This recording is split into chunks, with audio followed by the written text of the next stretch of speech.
चांद पर नासा ने खोजा एक नया क्रेटर। गड्ढे की गहराई बुर्ज खलीफा से 2 गुना ज्यादा। क्या इस गड्ढे में छुपा है चांद पर जीवन की मौजूदगी का गहरा राज, या फिर इसकी कहानी है कुछ और? जी हाँ दोस्तों, अभी हाल ही में अमेरिकी स्पेस एजेंसी नासा ने चांद के दक्षिणी ध्रुव इलाके के अंदर एक बिल्कुल नए क्रेटर की खोज की है। इस क्रेटर को चांद पर पहले कभी नहीं देखा गया था, इसलिए इस गड्ढे को बहुत ज्यादा रहस्यमय माना जा रहा है। तो क्या है चांद पर मिले इस नए क्रेटर की कहानी? नासा को यह गड्ढा कब और कैसे मिला, और इस क्रेटर में ऐसा क्या है जिसे जानकर दुनिया भर की स्पेस एजेंसियां हैरान रह गई हैं? यही सब हम आज की इस वीडियो में आपको बताने वाले हैं, इसलिए इसे अंत तक जरूर देखिएगा। साथ ही अगर आप चैनल पर नए हैं तो सब्सक्राइब जरूर करें। दोस्तों, स्पेस एक्सप्लोरेशन के फील्ड में नासा का नाम सबसे ऊपर रखा जाता है। इसका कारण ये है कि इस फील्ड में जो उपलब्धियां नासा ने प्राप्त की है वो दूसरी किसी स्पेस एजेंसी के पास नहीं है। और अपनी इन उपलब्धियों में इजाफा करते हुए नासा ने फिर से एक नई खोज कर डाली है। दरअसल नासा ने एक नए क्रेटर यानी गड्ढे को खोजा है जिसकी गहराई बुर्ज खलीफा इमारत से भी लगभग 2 गुना ज्यादा है। जानकारी के लिए बता दें कि बुर्ज खलीफा की ऊंचाई 2717 फीट है। इस बार नासा ने यह खोज गहरे अंतरिक्ष में लाखों करोड़ों बिलियन किलोमीटर दूर नहीं, बल्कि हमारे पड़ोसी चंद्रमा के दक्षिणी ध्रुव पर की है। जी हाँ, वही दक्षिणी ध्रुव जिसमें अभी कुछ समय पहले ही हमारे चंद्रयान 3 ने लैंड किया था। अब आपके मन में यह सवाल आ रहा होगा कि नासा ने तो चांद के दक्षिणी ध्रुव में आज तक कोई मिशन नहीं भेजा, फिर नासा यहाँ इस क्रेटर की खोज कैसे कर सकता है? असल में दोस्तों, नासा ने यह खोज अपने लूनर रिकॉनेसेंस ऑर्बिटर कैमरा की मदद से की है। यह कैमरा नासा के लूनर रिकॉनेसेंस ऑर्बिटर पर लगा हुआ है, जो पिछले 14 सालों से चांद की परिक्रमा कर रहा है। इस ऑर्बिटर को नासा ने साल 2009 में चांद पर अध्ययन करने के लिए भेजा था, और तभी से ये इसके पोलर रीजन की मैपिंग करने का काम कर रहा है। इस काम के लिए नासा ने इसमें खास किस्म के कैमरे का एक सेट लगाया, जो नासा के ही एक बेहद स्पेशल शैडो कैम के साथ कनेक्टेड है। आपको बता दें कि नासा का ये शैडो कैम कोरिया के एरोस्पेस रिसर्च इंस्टीट्यूट के कोरिया पाथफाइंडर लूनर ऑर्बिटर में लगा हुआ है, और इसके लिए नासा ने कोरिया एरोस्पेस रिसर्च इंस्टीट्यूट को भी एक भारी रकम चुकाई है। और इस कैमरे की बात करें तो ये एक हाइपर सेंसिटिव ऑप्टिकल कैमरा है। इसका मतलब है कि ये दूसरे लूनर कैमरों की तुलना में लाइट के प्रति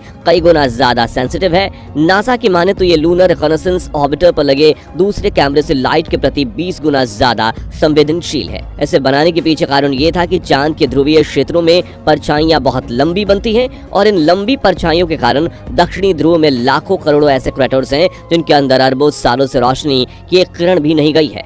ऐसे में साधारण लूनर कैमरों से इन गड्ढों को खोजना और इनके बारे में जानकारी इकट्ठा करना नामुमकिन हो जाता था। इसी समस्या को दूर करने के लिए नासा ने शैडो कैम बनाया।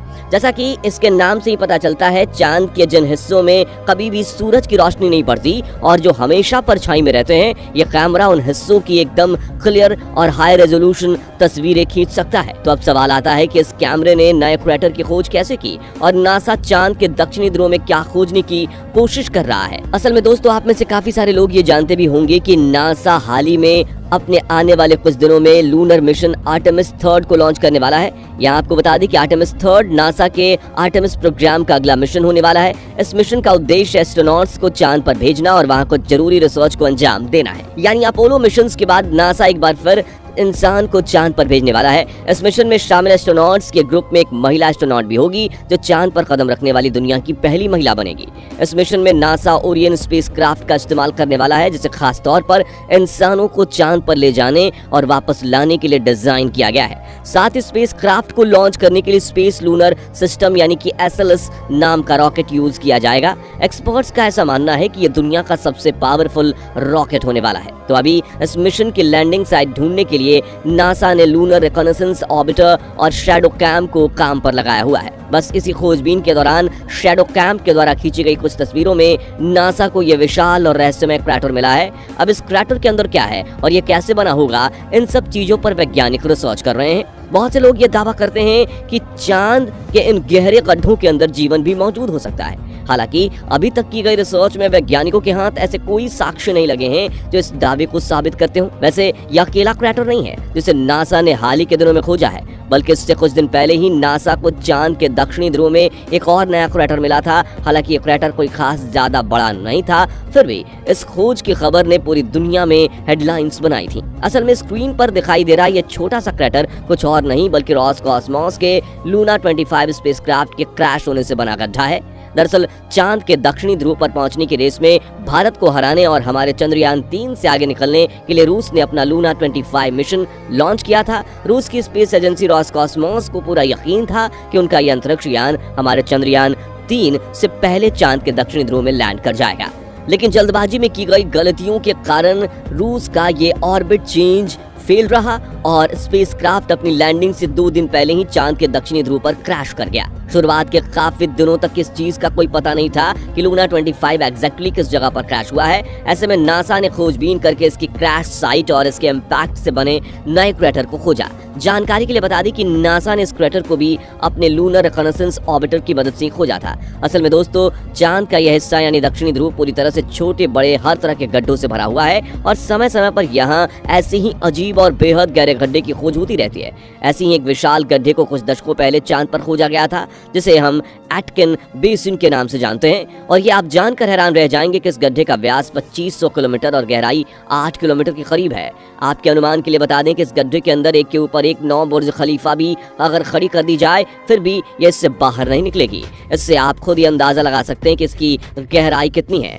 एटकिन बेसिन सिर्फ चांद ही नहीं बल्कि पूरे सोलर सिस्टम का सबसे बड़ा गड्ढा है, यानी जुपिटर और सैटर्न जैसे विशाल ग्रहों पर भी इतना बड़ा कोई गड्ढा मौजूद नहीं है। वैज्ञानिक बताते हैं कि एटकिन बेसिन आज से करीब 4.5 अरब साल पहले बना था, क्योंकि वो समय एक ऐसा पीरियड था जब चांद से बहुत सारे क्षुद्र ग्रह और उल्का पिंड टकराए थे। यह गड्ढा हमेशा से ही वैज्ञानिकों की रुचि का एक विषय रहा है और समय समय पर इसके अंदर खोजबीन और रिसर्च के काम किए गए हैं। हालांकि ये सारी रिसर्च सिर्फ दूर से ही हुई है और अभी तक दुनिया की कोई भी स्पेस एजेंसी इस गड्ढे के अंदर नहीं पहुंच सकी है।